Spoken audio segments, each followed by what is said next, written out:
We are proud to announce that we've joined forces with the American Swimming Coaches Association to revive some of the most outstanding conference speeches in the history of our sport. Check out their upcoming events and clinics after the talk. And don't forget to mark your calendars for the World Clinic in Dallas this year, September 6th through 9th.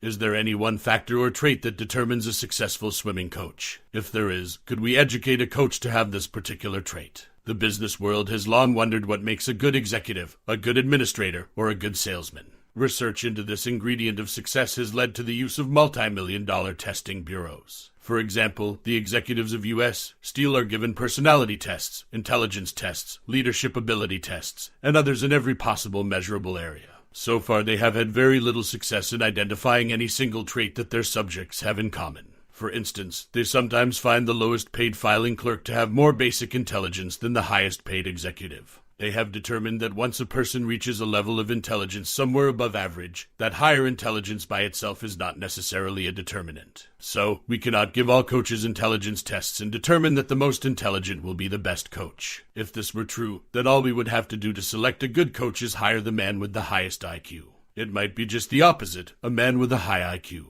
might be too smart to get involved in coaching. Let's get back to the business world. I personally feel that intelligence has a lot to do with success in coaching, in business, in almost any field of endeavor. However, the type of intelligence I am speaking of is not the type that can be measured by academic testing. It could better be called a type of perception. The business school at Indiana University has found their search for a common denominator from which to predict success to be rather fruitless. They have, however, isolated an unidentifiable factor which they have named the X factor. They can't sharply define this factor, but they talk about, and they feel they are closing in on a definition. I would like to apply this X factor to swimming coaches. They know a little about this factor in business, and I would like to mention a few of the dangers encountered by business in attempting to build a perfect administrator. Business has sent its top administrator to training courses. Very much as you have come to this clinic, they send them to universities and sometimes to the Menninger Foundation in Kansas. The most outstanding business training course is given in Kansas at the Menninger Psychiatric Clinic. Here, 3 times a year, a course is offered to top executives at a fee of $1,200. Entrance is limited to 20 per group in 3 groups and is called Understanding Men.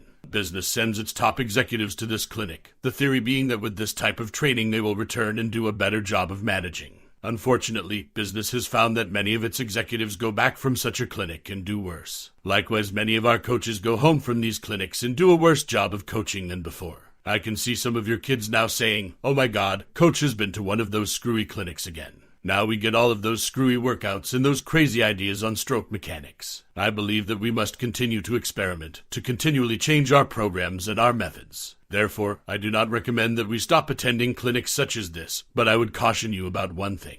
There are examples of men who have trained themselves to be coaches, devoted their entire lives to that end, and failed miserably. Some of these men have been warned before they start that they will fail, just as I now warn some of my graduate students that they too will fail. Why do they fail? Let us take a partially true case and synthesize an individual, give him a false name, call him Frank. Frank came to me some years ago and said, "I want to study under you, learn all that you know, take all the scientific courses available, so that I can become the greatest swimming coach in the world." Of course, his approach was wrong. This was not the thing he should have said. As his graduate advisor, I set out to plan his education. Theoretically, he had everything going for him. He was good-looking, he had desire, he had lots of energy, he was intelligent, and with good planning, we should be able to make a great coach out of him. But, as it turned out, it was an impossible task, because he lacked the X factor, which we will discuss later. Frank read all the research on swimming he could find. He read the Research Quarterly, Swimming Technique, the Journal of Applied Physiology, and many, many others. He attended all the coaching clinics he could find. He did research. He lived swimming. He ate swimming. His every thought and every waking minute was applied to swimming.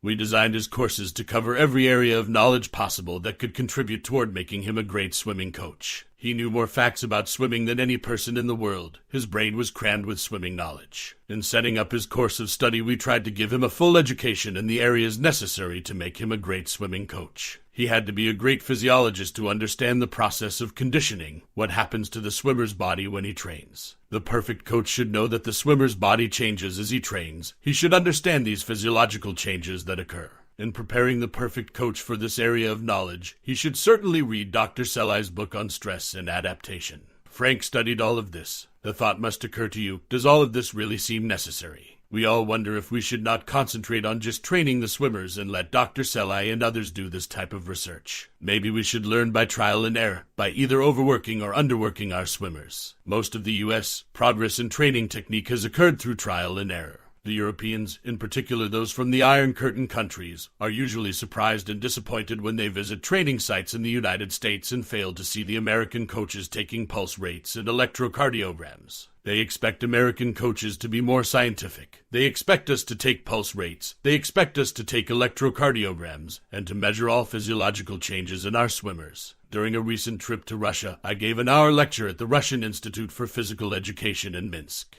During the question and answer period, the questions were entirely on minute details such as, did the swimmers take vitamins? How many milligrams of vitamin C did they take? Do you measure their electrocardiograms? They asked no questions on training, on swimmers, on repeats, etc. Later, we had a special conference with officials of the Russian sports field. There were about 6 or 8 sitting about the table. They had a nutritionist, an expert on fluid mechanics, a physiologist. The only thing missing was a swimming coach. Again, the questions were on, in my opinion, irrelevant subjects. Their favorite question is on the T-wave. Then they asked the 64-ruble question. They wanted to know why they were not getting better swimmers in spite of spending millions of rubles. They asked if they were behind the times. They asked what we in the U.S. were doing that they were not. I told them that they were actually far ahead of our country in scientific methods, but they did not understand. I think the Russians are missing the X factor. We have had similar experiences with the East Germans. They too are going about their swimming on a very scientific basis. They select their future athletes on a scientific basis, as they are also doing for their future scientists, mathematicians, physicists. When an East German child shows promise in any area, math, science, sport, etc.,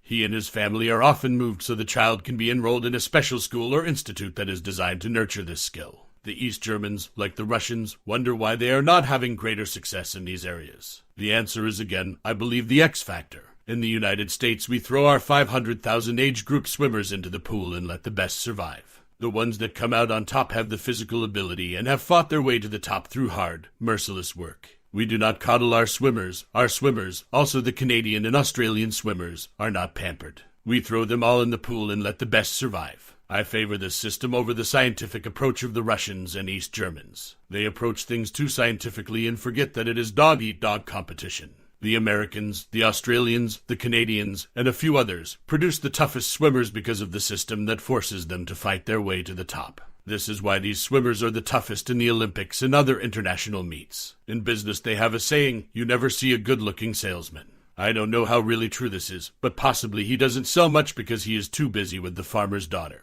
The point is, I believe, you want to stay away from people who have everything going for them. I've yet to have a good swimmer who is talented physically and also well-adjusted. A person can have all the physical and mental attributes and not do well, because the person with everything going for him does not have a strong ego drive. Perhaps this ego drive is part of the X factor we have been talking about. Now back to Frank. He had everything going for him. We trained him to be a good physiologist. Now we will train him in stroke mechanics. He studied physics, fluid mechanics. He studied underwater movies. He learned all about Bernoulli's principle. He studied every aspect of stroke mechanics. This is another area in which the Europeans seem surprised to find that American coaches are not spending more time on the deck with stroke mechanics. I do not believe any coach could teach Mark Spitz to swim the way he does. Much of this he has done on his own. The better a swimmer is, the less he really has to be coached. If you have a Mark Spitz, just sit back and enjoy him and try to learn from him. How does a swimmer learn? He learns through trial and error. Why doesn't everybody learn the same?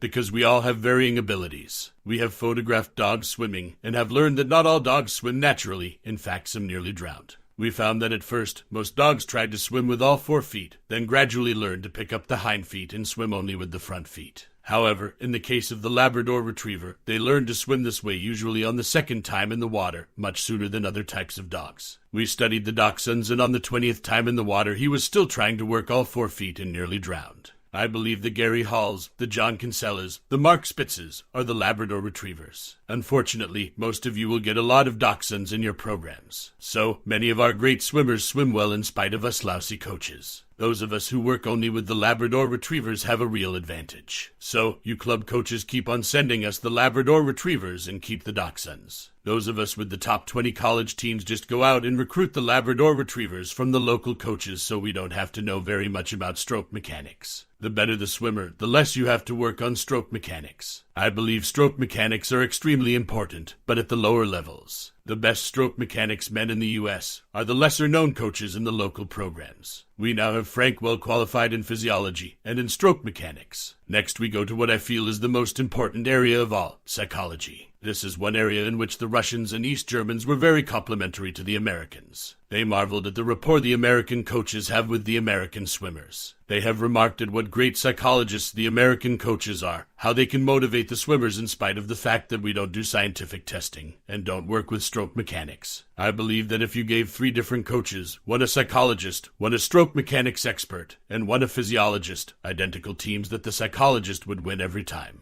A good psychologist can motivate his swimmers to work hard and to dedicate themselves to the sport. They can keep the swimmers happy so they will enjoy the sport and stay with it. They can recruit the best swimmers. They can handle the city council and the parents. The good psychologist in time will become a good organizer and administrator. He will have a large team and attract the Mark Spitzes and the Gary Halls to his team. So, this is the way to become a good coach. Finally, let me tell you what I think the X factor is in successful coaching. The X factor is, to quote an old saying, the ability to separate the wheat from the chaff. Another way of expressing it is to say you must be able to recognize the important things and work on them, and to minimize the unimportant. Let me give you an example. We have seen mothers and fathers, and a few coaches, walking up and down the pool deck as the swimmer is swimming with dropped elbows, over-kicking like mad, and he is being yelled at, kick, kick, kick. In other words, they ignore the important item, the dropped elbows, and emphasize the unimportant by yelling kick, kick. I feel that the present trend of doing everything for the athlete is not good. For example, I could put a timer on every swimmer in my practice, keep all their splits from them with managers, but I do not because I want them to be aware of what they are doing. Too often we do so much for them that they stop using their brains. They stop thinking about their own activities. It is important for the swimmer to know his own time so that he understands the significance of what he is doing.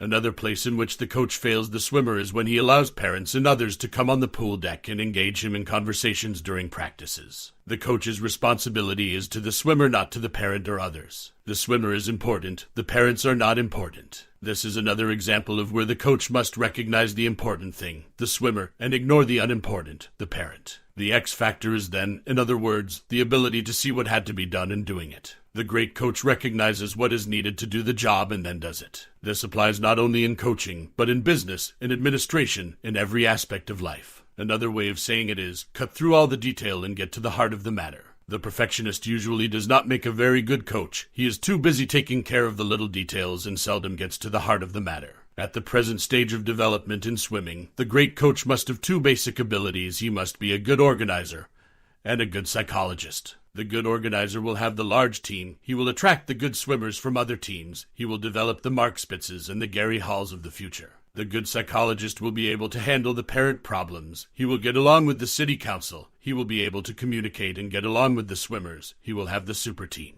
The good coach today need have only an elementary knowledge of the areas of conditioning physiology and stroke mechanics. He does not need these to get the job done today. However, nothing remains static, and in the future these last 2 areas will become more and more important. As more superior athletes come out for swimming, as more talented people go into coaching, as more and better facilities become available, all of the aspects of knowledge that we have discussed will become important. I frankly feel that we are on the verge of a tremendous knowledge explosion in the area of competitive swimming, which will make the more technical areas of knowledge more important to good coaching. These meetings we are attending here should help us to separate the important from the unimportant and make us better coaches. I would like to attend this clinic 100 years from now to see what is being discussed. By that time, they should have simple electronic devices that can be put in the swimmer's ear to monitor pulse rates, blood lactate, and other such physiological data. We are not ready for this sort of thing today, but even 100 years from today, the inherent behavioral patterns of the swimmers will be the same as today. Good coaching psychology today will be good coaching psychology then. In closing, I wish all of the speakers the best of luck in communicating some of their X factor so that many of us can gain from this conference.